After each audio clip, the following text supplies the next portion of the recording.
let's look at the question. Mia is traveling to a campsite that's 52 kilometers away. So what does that represent? Okay, so this represents the total distance. So I want you to write that down. The total distance that she's traveling is 52 kilometers. We also are told that she plans to bike ride part of the trip. So part of it, she's going to use her bike. And the other part, what is she going to use? Her canoe. She can bike 13 kilometers per hour. So that's the speed at which she's biking. And what else? Yep. Emmanuel? She can canoe 8 kilometers an hour. Good. And on her canoe, she's paddling a speed of 8 kilometers per hour. So what is she doing faster, biking or canoeing? Biking. Her speed is faster with biking, okay? So we're going to come up with an equation to represent the situation. We know that she bikes at 13 kilometers per hour. Do we know how many hours she's biking for?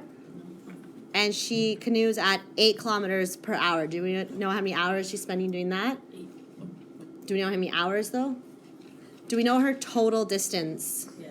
Okay, so I want you to think about this for a minute. Think of an equation you can come up with that would represent this. Why? So we're gonna let x represent what? X is gonna represent the time in hours, because that's what we don't know, right? We said we don't know how many hours she's biking. So let x represent the time in hours that she bikes. And we'll let y represent what? The time in hours that she's doing what? Canoeing. Okay? So she travels at 13 kilometers per hour on her bike and 8 kilometers per hour on her canoe. All together, so if it's all together, what's the operation that I'm going to do to calculate this? Addition. How many kilometers is she traveling? 52. Okay, so we have our equation, and we're gonna graph this to see all the possible combinations we can come up with. Okay, so you're gonna use what you just learned, x and y intercepts. I want you to find the x and y intercepts so that we can put this on a graph. So to find the x-intercept, which variable has to be equal to 0? To find the x-intercept, good. And to find the y-intercept, which variable is equal to 0? Good. So we're just going to replace the variable y in the equation with 0 for the first one. And then we're going to replace the variable x in the equation to find the second variable. So 8 times 0 is 0. I'm left with 13x equals 52. To solve for x, we divide both sides by 13. What's 52 divided by 13? Yes? 4. Good? Pardon? Good. So we have 8y equals 52. Divide both sides by 8. 52 divided by 8 is, what'd you say? 6.5. Good. Okay, so let's plot this on a graph, and then we're going to talk about it. We'll analyze it. Okay, so x is equal to 4. So my x-intercept is here at 4, and y is equal to 6.5. So that would be here. Okay, connect the points using a straight line. Mine's a little crooked, but if you use a ruler, okay, we need to use a ruler for this so that we can accurately read the coordinates.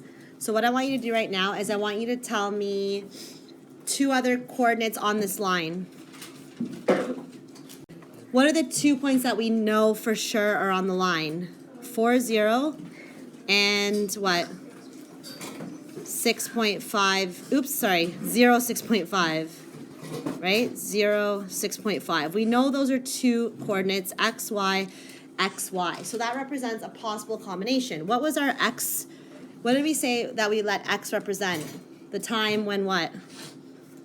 For biking, right? And y represented the time she spends canoeing.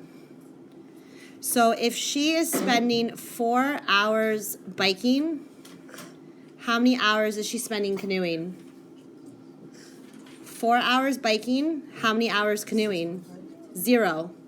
That's one combination. And if you think about it, if we look at the equation, it was 13x plus 8y equals 52. Well, if she's spending 4 hours biking, what's 13 times 4? 13 kilometers for every hour. So what's 13 times 4? Equals 52. That means there's no hours canoeing. Okay, so that's one possible combination. Another possible combination, if she's spending 0 hours biking, how many hours is she canoeing? 6.5. So some other possible combinations you came up with were decimal numbers. And like I said, if your line is straight, and we have to look at where the points hit the line. So roughly 2 hours of biking will give us around 3.25 hours of canoeing. You can read any point on this line, but once again, I said this is not accurate because my line's not straight, but we can see possible combinations of how long she could spend in each category, biking and canoeing.